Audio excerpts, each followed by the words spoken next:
But I will leave Bangladesh to the Prime Minister. A few moments later. ভারতের seven সিস্টারের একই অবস্থা, দুই পাশে দুই মহাশক্তি আমাদের, ভারত আর চীন। তারা দ্রুত গতিতে এগিয়ে যাবে।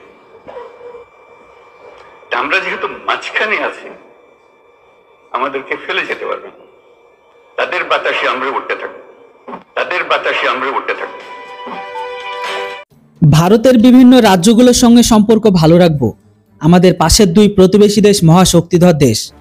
ভারত এমনকি চীন তারা খুব তাড়াতাড়ি উন্নতি করছে, আমরাও সেই উন্নতির হাওয়ায় উঠতে থাকব। কে বলেছেন? বাংলাদেশের অন্তর্বর্তীকালীন সরকারের প্রধান উপদেষ্টা ইউনূস মিয়া। হ্যাঁ বন্ধুরা, আমি আপনাদের বলেছিলাম না, শুধু ডোনাল্ড ট্রাম্পকে একবার শপথ নিতে দিন, তারপরে দেখবেন সব খেলা শেষ হয়ে গেছে। সব খেলা শেষ হতে শুরু করেছে। আমেরিকার জো বাইডেনের আমলে যে সাহায্যের আর্থিক সাহায্যটা বাংলাদেশ সরকারকে দিত, তার পুরোপুরিটা কাট অফ করে দেওয়ার পরেই ইউনূস মিয়ার ঘুম এখন ভেঙে গেছে।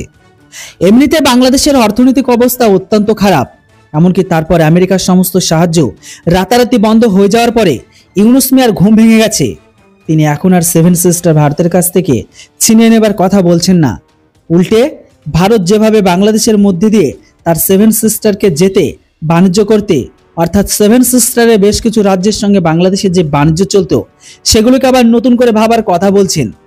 তিনি চারটে দেশকে নিয়ে, ভারত, নেপাল, ভুটান, এই চারটে দেশকে নিয়ে বাংলাদেশকে তিনি নতুন করে ব্যবসা বাণিজ্যের কথা বলেছেন।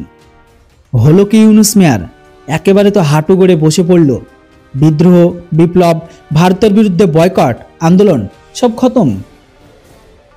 আমি আপনাদের বলেছিলাম না যে এই রকমের যুদ্ধগুলো সোশ্যাল মিডিয়াতে কখনো হয় না। আমি সাধারণ মানুষ সোশ্যাল মিডিয়ায় পোস্ট করে দিলাম, তাতে কূটনৈতিক যুদ্ধ কখনোই তো হয় না। কূটনৈতিক যুদ্ধ হয় খাতায় কলমে, দেশে দেশের মধ্যে। সেই যুদ্ধে এখন ইউনূস মিয়া এতটাই চাপে পড়ে গেছেন যে ভারতের সঙ্গে আবারও গলাতে হাজির হয়ে গেছেন। হাঁটু গড়ে বসে পড়েছেন নরেন্দ্র মোদীর সামনে। কি কি হলো সবটাই বলবো আপনাদের এই ভিডিওটিতে, তা আবার ভিডিও ফুটেজ দিয়ে। এই ভিডিওটিকে শেষ অবধি দেখুন। আমি দীপ, আর আপনারা দেখছেন আপডেট ইন্ডিয়া বাংলা। একটা ছবি আর দুটো সিদ্ধান্তে বাংলাদেশের সমস্ত বিপ্লব বিদ্রোহীদের ভারতের প্রতি বয়কট আন্দোলন সব শেষ। একেবারে শুধরে গেছেন ইউনূস মিয়া, এমনকি তার উপদেষ্টারা। পুরো খবরটিতে আপনাদের সবকিছু বিস্তারিত জানাবো। দেখুন, ইউনূস মিয়া ভাষণে পরিষ্কার জানিয়ে দিয়েছেন, এই যে সেভেন সিস্টার ভারতের যেটা আছে, তার মধ্যে দিয়ে ভারতের যে বাণিজ্য পথ ছিল সেটা আবারও খুলে দেওয়া হবে। সেভেন সিস্টারের সঙ্গে ভারতের বাংলাদেশের যে বাণিজ্যগুলো হতো সেগুলো আবার নতুন করে করা হবে। এমনকি শুধু তাই নয়, মোহাম্মদ ইউনূস মিয়া ঘোষণা করে দিয়েছেন বাংলাদেশ, ভারত, নেপাল, ভুটান এই চারটি দেশ মিলে একটি যৌথ অর্থনীতি গড়ে তোলা হবে। প্রত্যেকটা দেশের সঙ্গে সম্পর্ক ভালো হবে, ব্যবসা বাণিজ্য গড়ে তোলা হবে, সবার সঙ্গে যৌথ অর্থনীতি করা হবে। এমনকি ভারতের সেভেন সিস্টারের মধ্য দিয়ে ভারত যাতে নিজেদের খাবার দাবার অন্যান্য জায়গায় পাঠাতে পারে, তাদের নিজস্ব রাজ্যে সেদিকে বাংলাদেশ দেখবে।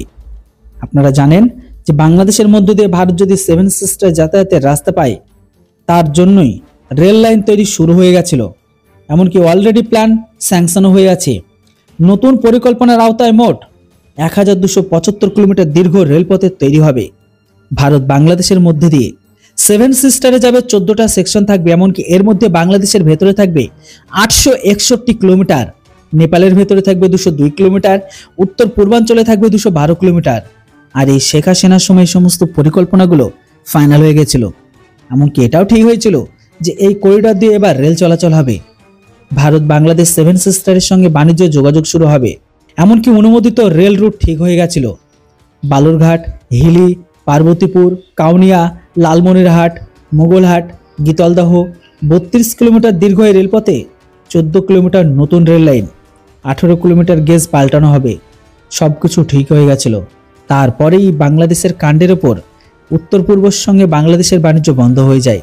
বাংলাদেশের ভেতর দিয়ে ভারত যে রাস্তা করবো বলেছিল, রেল লাইন করবো বলেছিল, সেই পরিকল্পনা বন্ধ হয়ে যায়। ইউনূস মিয়া এখন সেই পরিকল্পনাকে গ্রিন সিগন্যাল দিতে চলেছে। এমনকি কি কি বললেন, ভারত ও চীন দ্রুতগতিতে উন্নয়ন করছে, সেই উন্নয়নের বাতাসের মাঝখানে থাকা বাংলাদেশ উঠতে থাকবে। শুনুন ভালো করে ওনার বক্তব্যগুলো।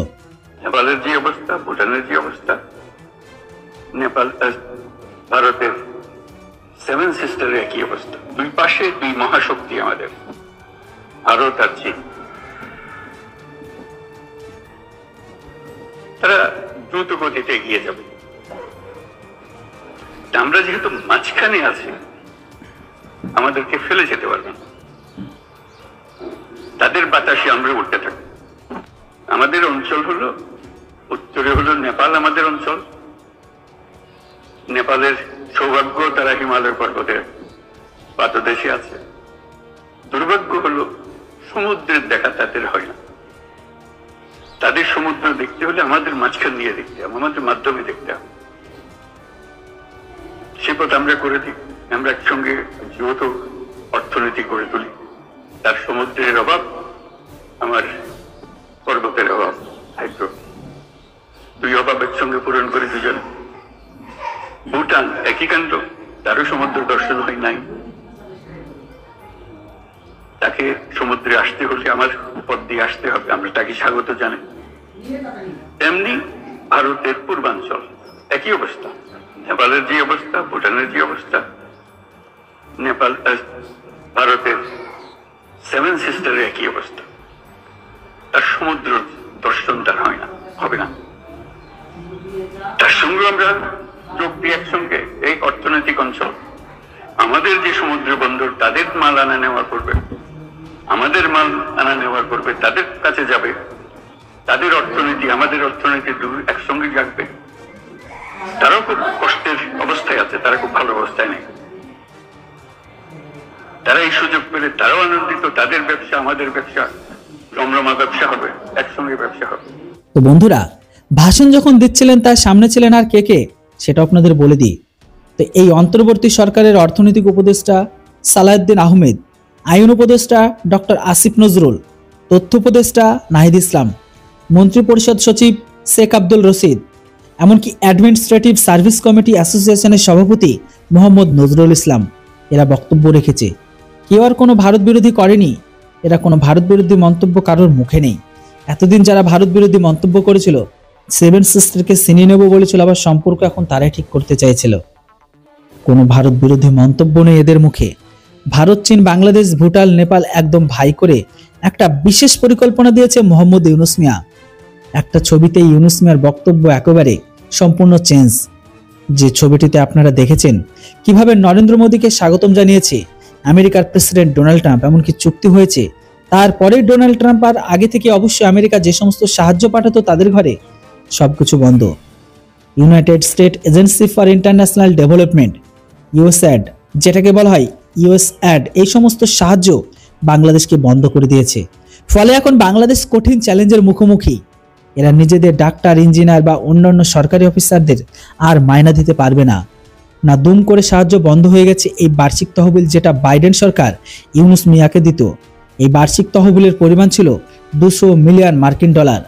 2023 সালে মার্কিন যুক্তরাষ্ট্র আরও একবার 490 মিলিয়ন মার্কিন ডলার দিয়েছিল। 550 মিলিয়ন মার্কিন ডলার প্রদান করেছিল সেপ্টেম্বরে। এই ইউনাইটেড স্টেটস অ্যাডস, যেটা আরও 200 মিলিয়ন মার্কিন ডলার দিয়েছে শুধুমাত্র নির্বাচিত সরকারকে হটানোর জন্য, অর্থাৎ শেখ হাসিনা সরকারকে ফেলার জন্য। আরও একটা ঘটনা আছে, 2.5 বিলিয়ন ডলার মার্কিন ডলার সহায়তা করেছে বাংলাদেশকে রোহিঙ্গা শরণার্থীদের জন্য, যাতে রোহিঙ্গা শরণার্থী দিয়ে বাংলাদেশের পুলিশ ও সেনাদের কন্ট্রোল করে দেশের বিদ্রোহ ঘটানো যায়। ছাত্ররা যদি বিদ্রোহ ঘটে সেখানে হাসিনা সরকারকে হটাতে না পারত, তাহলে রোহিঙ্গারা বিদ্রোহ করত। এই ভারতবর্ষ রোহিঙ্গাদের জন্য কিছু জনদরদি লোক আছে যারা শিক্ষার জন্য তাদের সুপ্রিম কোর্টে লড়ছে। ফলে ইউএসএড বন্ধ হয়ে গেছে, বাংলাদেশের সাহায্যে আসা বন্ধ হয়ে গেছে। এমনকি তারপরে দেখতে পাচ্ছি বাংলাদেশ একেবারে ভারতের প্রতি একটা গদগদ অবস্থান নিয়েছে। বিবিসির রিপোর্টে বা কি বলছে? বিবিসির রিপোর্টে বলছে এটাই, ভারত থেকে সর্বশেষ অর্থ বছর বাংলাদেশের আমদানির পরিমাণ ছিল 11.5 বিলিয়ন ডলার। তিনি সমস্ত রকমের পণ্য যুক্ত করেছেন, যেমন ধরে নিন আলু, পেঁয়াজ, চালের ক্ষেত্রে ভারতের উপর কতটা নির্ভরশীল সেটা আপনারাও জানেন। ইউনুস মিয়া ভারতের পা ধরে চালকে কিনেছে। ভারতের বাণিজ্য মন্ত্রণালয় জানিয়ে দিয়েছে 2023-24 অর্থবর্ষে দেশটি থেকে 17 লাখ মিলিয়ন ডলারের আলু আমদানি হয়েছে। পেঁয়াজ কত আমদানি হয়েছে সেটাও জানেন।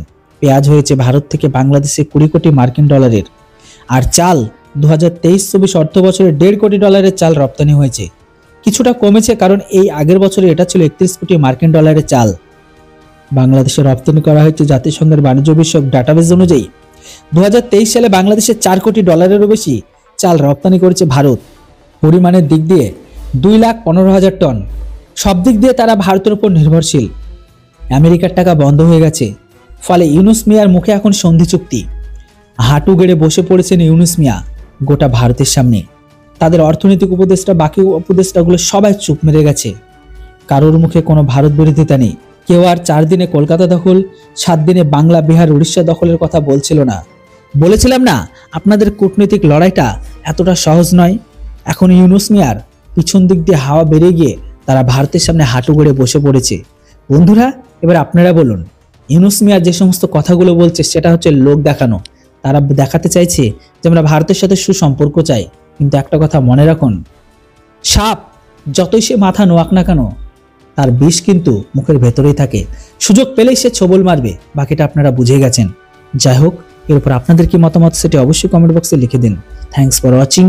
জয় হিন্দ, বন্দে মাতরম।